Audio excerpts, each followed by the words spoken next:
Welcome back, everybody. It's Rodrigo, founder, with another episode of Asheville Real Estate News. This episode, like all of our episodes here, are brought to you all by American IRA LLC, your local IRA custodian here in Asheville. As a reminder, we do have a good event coming up at the end of October. I think it's October 27th. Don't quote me on that date, but it's the last Tuesday of the month over at Archetype Brewing on Broadway. We're going to be talking about creative financing, how to leverage your IRA, and house hacking, which is a perfect segue for what we're actually talking about today. So we are not going to be talking in theory. We're actually going to have our guests here on the show share their experience with us about house hacking, how it happened, what their experience has been, and curious to know if they would do it again. So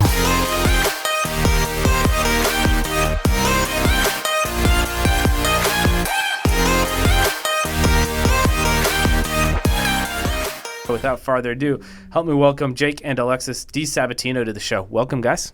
Thank you. Thank you. Absolutely. So we've talked, or Jake and I talked a little bit offline kind of about your experience, but I'd love to know unfiltered story. Start with you, like how the house hacking happened in your perspective and the quick summary, and then we'll kind of dig into it a little bit more. Totally. Well, it started even before we got married. We had planned to do this and just figured it was a great idea, a great first step in our financial freedom journey. So going into this, I knew it was on the radar, and after we got married, we started, making floor plans, kind of like talking about what that looked like. And yeah, we had a good friend that's a contractor here in Asheville, so he did the work for us. And it was an interesting process, good learning experience for me, knowing nothing about construction, knowing nothing about real estate really at all. So yeah, it was a really great learning experience for sure. But I had a lot of fun designing the space. That was kind of where I jumped in a lot and had some preferences. Yeah, for sure. You, I can't pick a paint color either. Yeah, well, it's good. At least you have somebody that can. That's right. Because it makes the job easier. Yeah. So when did the first, who's had to sell who on the idea? Because typically somebody has to be sold on why are we going to do all this work and then not enjoy it? I would say I was probably the salesperson in that scenario. I had the house before we were married, and I knew it had an unfinished basement with really tall ceilings. So it was a perfect candidate for it from the time I bought it. And I had always kind of known that I had extra square footage I could make useful. But until I really started learning about real estate investing and real estate and how you can live for free or cheap, I didn't even put two and two together until I realized, wow, I'm sitting on this perfect asset for this. So when we were dating and engaged and then married, it was all kind of this conversation of, hey, this is something we'd really like to do. As we build up enough capital to be able to do this renovation, this is going to be something that sets us up. Cool. Yeah. So let's take a step back and really define house hacking. Now that we have an idea of what happened, what is it? When did you first hear about it? What was the definition that you guys are using right now? Sure. So house hacking, at least my definition of house hacking, is any scenario where you have other people paying your mortgage. So that could be living with roommates, which is how I started in my house. I had my best friend lived with me. That's house hacking. Yeah. Or having a second unit that pays you rent. That's house hacking. Or Airbnb. Yeah. Airbnb for a portion of your home. That's house hacking. Basically, anytime you're living in a structure and there's other people living in the structure and paying your way, I consider that house hacking. And when was the first time you heard about it, or did you do it intentionally from the beginning, or is this one of those things you kind of stumbled upon and were had that eureka moment, oh my goodness, this is this could be good? Well, that's an interesting question. I was living with a roommate in a rental house when I moved to Asheville, and we were best friends. We were splitting everything in half. And then all of a sudden it was, okay, I'm ready to start looking for a house. I had a good job. I was ready to move into that step of my life and realized I also have this best friend who's going to need a place to live. And I'm a single guy. Why not bring him with me? So I kind of rolled right into house hacking seamlessly. First time I ever heard about it in those words was on like Bigger Pockets podcast. Yeah. I think that was the first time I ever heard of it. And my understanding is the term house hacking actually came from Brandon Turner. I think he actually coined it, but I don't know. He claims to coin a lot of terms. Well, he can coin it. Who cares? As long as all of us get to enjoy the benefits of the terms, that's okay. That's so, right. Alexis, do you remember the first time that, like, I guess Jake was like, hey, like, listen, I really want to have other people living under our roof as well. Right. So, are you up for this? I don't know if I remember, like, the first conversation. But all along, it's definitely been part of the plan to pursue this and to like. So it was a pretty easy sell. Yeah, it was an easy sell. My like one, of course, condition was like separate units, like separate as possible. Especially being newly married, I didn't want to be like sharing a bathroom. Yeah, hell no. So that was like my one thing, and I think what we did is like perfect for our situation. So it wasn't a hard sell. Yeah, very cool. So I think with the house hacking, the biggest thing I've always heard and I've never experienced it really personally, but is that having other people in your space, and sounds like just you've hinted at it multiple times that you guys set it up really intentionally, so it doesn't feel that way at all. Right. For sure. Yeah. Is it just like separate driveways and like obviously separate entrances? Or did you take other precautions, making things like more soundproof, or what sort of things did you all do to contribute to trying to make it very, very separate spaces and not have to, Definitely. So the only thing we do share at our house is driveway space. Okay. And when I bought the house, I put in some off-street parking. Mm-hmm. So we kind of share those couple spaces, and there's a head-in driveway, which I kind of claim because I own the house. This is my spot. Reserved? Right. Yeah, exactly. I need a little sign. Yeah. That would be perfect for it. The funny thing about our intention when we designed and started renovating was, okay, we're going to live upstairs, and they're going to live downstairs, and we'll insulate in between. Mm-hmm. What changed was while we were designing a brand new space from scratch. There was basically no walls or anything. Yeah. So we got to design everything. Floor plan, everything. Paint color, appliances, it was all going to be brand new. Yep. So all of a sudden it turned from, hey, we're going to live upstairs and our rental will live downstairs, to we're actually going to move into this downstairs space. We would be so dumb to not do that. Right. So we actually live in the downstairs space, which is, partially underground. It's a hillside ranch. So like walkout basement, apartment type of thing? Okay. Right. And there's a basement entrance, so we don't share an entrance. One of the things that I really liked that we did was open cell insulation blown in between the two floors. Okay. So above my hard ceiling in the basement is 2 inches of open cell insulation that really makes it nice and quiet for us. So y'all don't notice too much of the people upstairs? No, very rarely do we hear something. And our first renters were friends of mine that were still in college, and they weren't the quietest people in the world, and they never bothered us. No. I think there was maybe one time where I just shot my friend a text and I was like, hey man, stop bouncing the basketball. Please. It's 10 p.m. Yeah. But no, that really helped a lot. That makes sense, yeah. The only other thing that would be kind of interesting that we just put an intentional stop to right from the start was we left the stairs intact, and we use that as a storage area now. So we've kind of co-opted that space, and we just lock the top door. Right. So it's not a shared space. It's basically a full height closet for us. Nice. Which it's a lot of space. Been really, really helpful because it's a small space that we're living in. Yeah. So do you guys have a plan of doing this again at a different house? Rinse and repeat? Or is this stay here and do other things? Like, what's the house hacking taught you? Has it opened up your creativity to other things? Very much so. Yeah. I like to think bigger than my existing house hack. I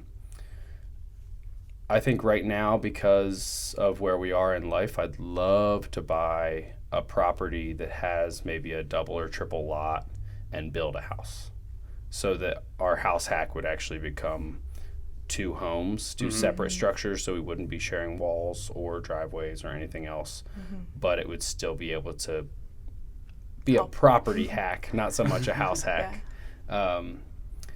I think that would be a great next step. The only downside to a traditional house hack right now is the market is just still so crazy around here. To buy cheap and have enough for renovation and still be within your, you know, a normal valuation, it's going to be tough. When you guys are going through this, did you have any pushback from like family or friends? Or are people like, oh, you guys are so smart and like overall super positive about it? Mostly that. Lots of positivity. Yeah. I'm a big fan of keeping quiet until I'm done so I can show people the result. So kind of just chipping away at things in the background. Yeah. There are plenty of people that had no idea what was going on. Yeah. But, you know, close friends and family were all like, that's a great idea. Asheville's an awesome rental market.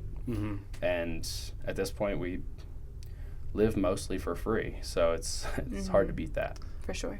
I don't want to like bring any bad juju into what you guys have going on, but I'm just wondering, how's the tenant situation been? I know you said your first ones were your friends, so it makes it easier. But like, as you've opened it up to like a new market, how's that been?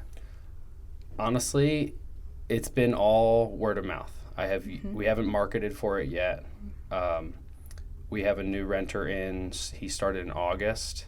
He's been awesome. He's our neighbor's best friend. Oh wow! Yeah, and he's been unbelievable. I mean, super quiet. He has a really friendly dog that's old and really doesn't do anything. You know, it's like a pretty ideal renter so far. This is our first full year lease, so we'll see. August, right? So as of right now, you guys are about a month in, almost 2 months, I guess. Next week. Yeah. And it's been great. Yeah, I mean, so far so we've good. had no real challenges.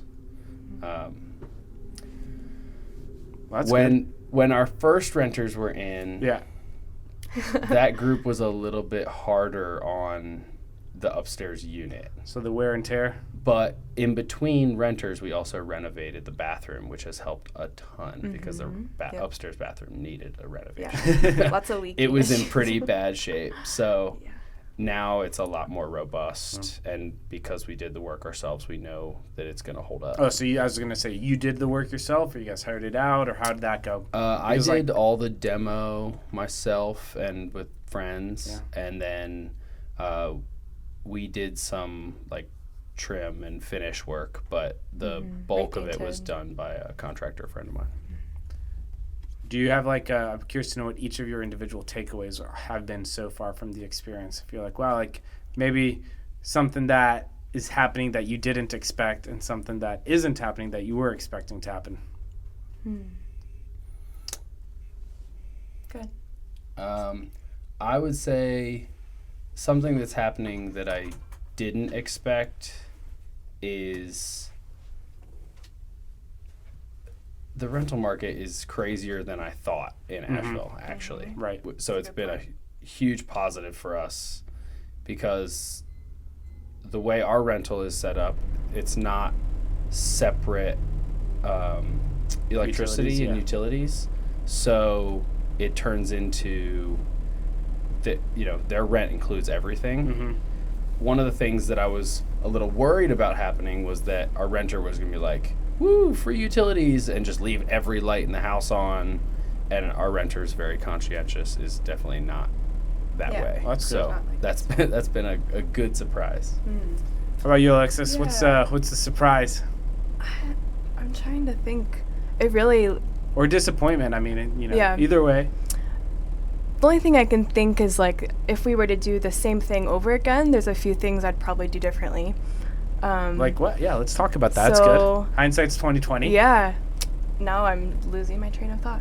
One of them is don't ever do white grouts on your tile floors because they will never, ever be clean ever again. Oh, on the floor, right? In the basement, we went with tile, which is awesome, super durable, but we did white grout, and I regret it to this day. because it's a basement apartment, we wanted really light floors. Right, to help it feel right, lighter. keep it open, Right. yeah. And we weren't super intentional about picking the grout color, and it has definitely bitten us on that.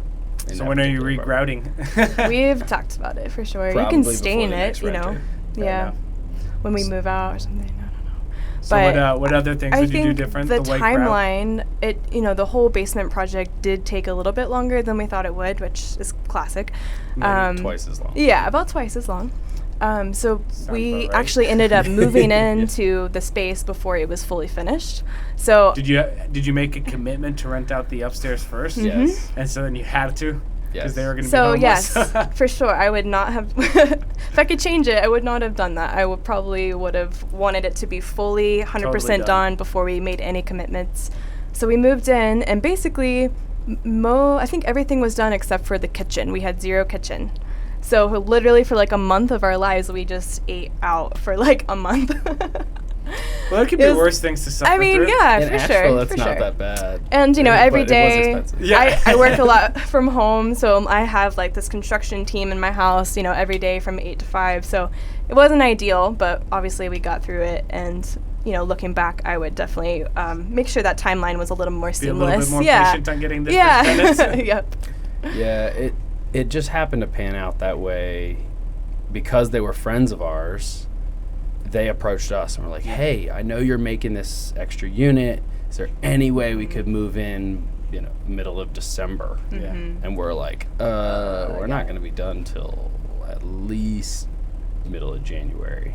But we didn't know that. When they approached us, we were like, yeah, we should be done by end of November, no problem, right December after Thanksgiving. 1st, and you got Oh, this. yeah. And of course, it gets pushed and pushed and pushed, and they're already set to move in, and we're like, welp, here we are. Guess we're moving. Yeah, guess we're moving. Is that part of the reason you guys ended up moving to the bottom unit?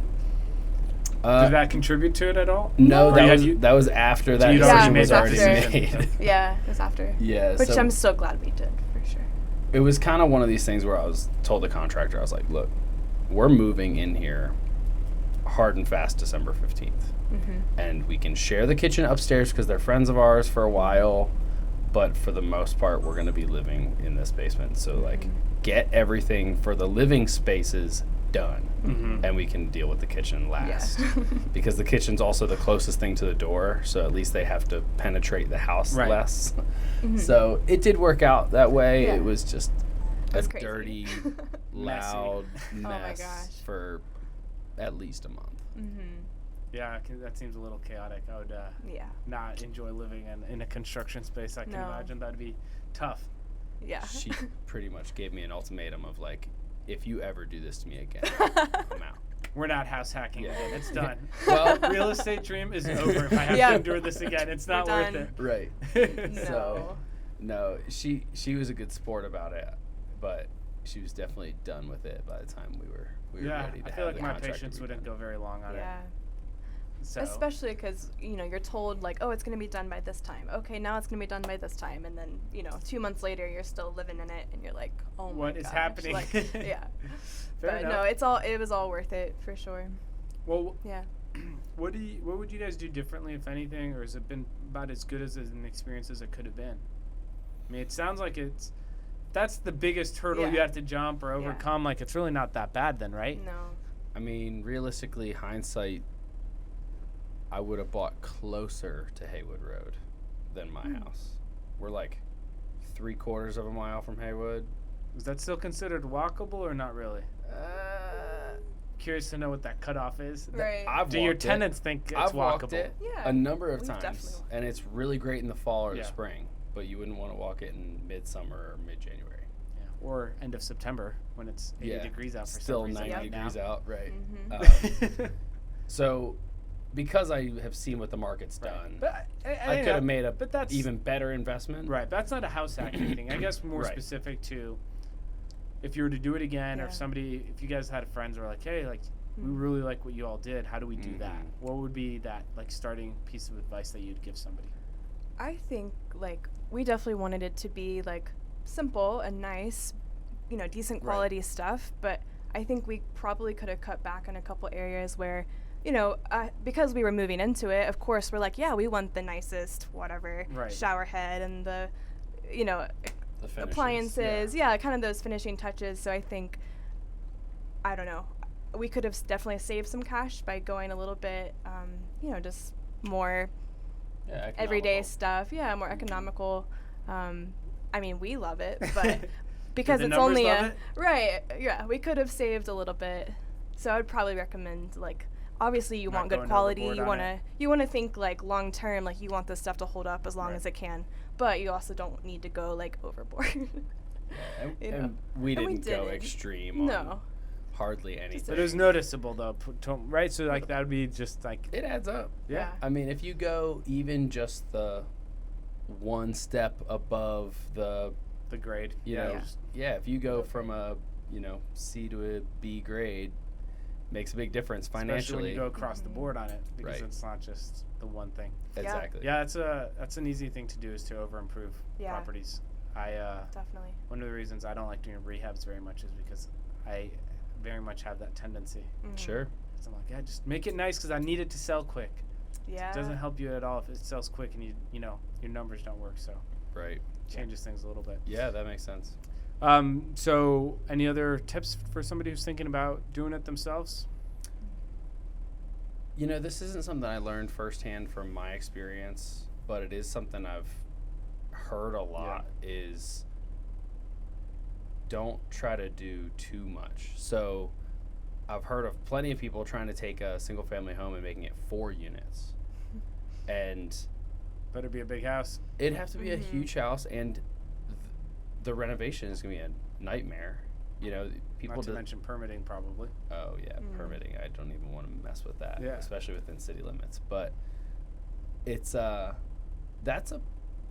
that's a pretty big deal, because I thought about trying to make 2 units Yeah. downstairs. Like 2 one-bedroom units or something like that. Yeah, because if I had 2 1-bedroom, 1-bath units you'd be downstairs, making more than a 2-1 or Exactly. a 2-2. Mhm. exactly. Sure. So there's pros and cons to that, but it is definitely a lot more difficult. The other thing I would say that is firsthand is you got to be on it with your contractor.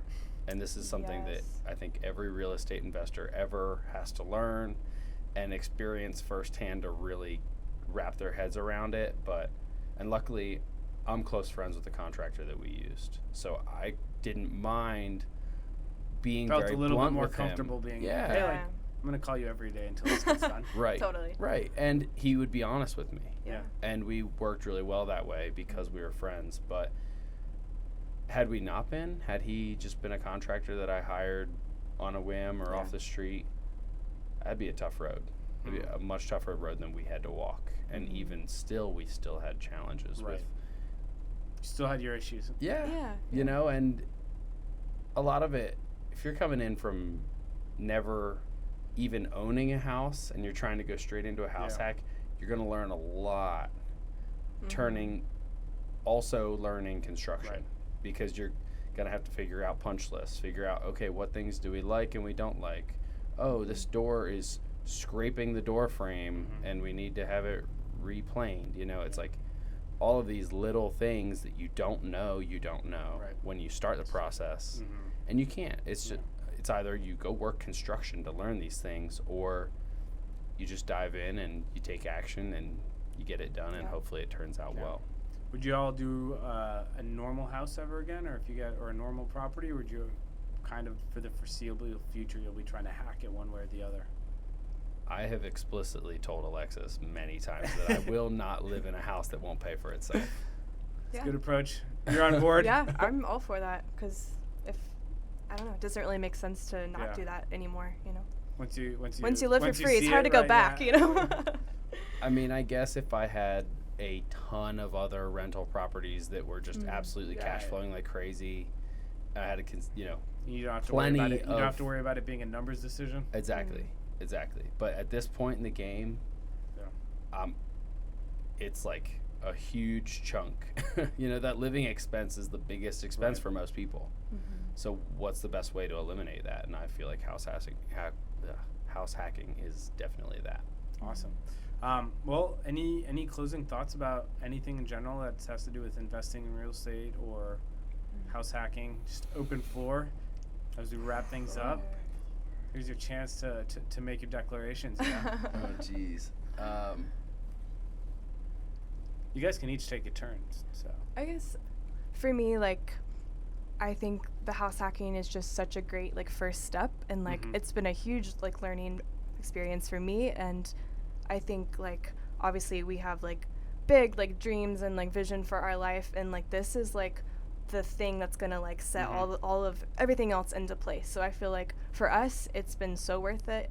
And like I don't know, like even though there's always like difficulties along the process, like I don't know, I think it's been such a great first step, and it's gonna like facilitate everything else. So it's been good. Yeah. No, Jake? I have nothing to add to that. I think that it's a great foundational step for someone who, especially if you are new to real estate investing, this is the lowest impact to your, risk portfolio and the highest impact to your actual living cost. So it really does facilitate every next step that you could possibly see. awesome. Cool. Yeah. All right, guys. Well, thanks so much for jumping on the show to share about that. You guys are the first house hacking conversation we've had, which is Cool. a little, I think it should get talked about more. If you listen to the show or if anybody's listening, I always says like, don't buy a house. It's a terrible thing to do. Typically, don't buy a house. But there's always that exception. It's if the house can make you money, like on a month-to-month basis, it's going to cash flow or, really cut your expenses, living expenses basically as close to zero as possible. Then, it's a numbers decision, not a heart decision, and it starts changing a little bit on those dynamics. So it's really cool to hear about that. Thank you. I appreciate it. So, all right, y'all. Thanks so much for coming out. See you guys next week, and hopefully we see you guys at the meetup here at Archetype here at the last Tuesday of October. All right, see you next week. Thank you.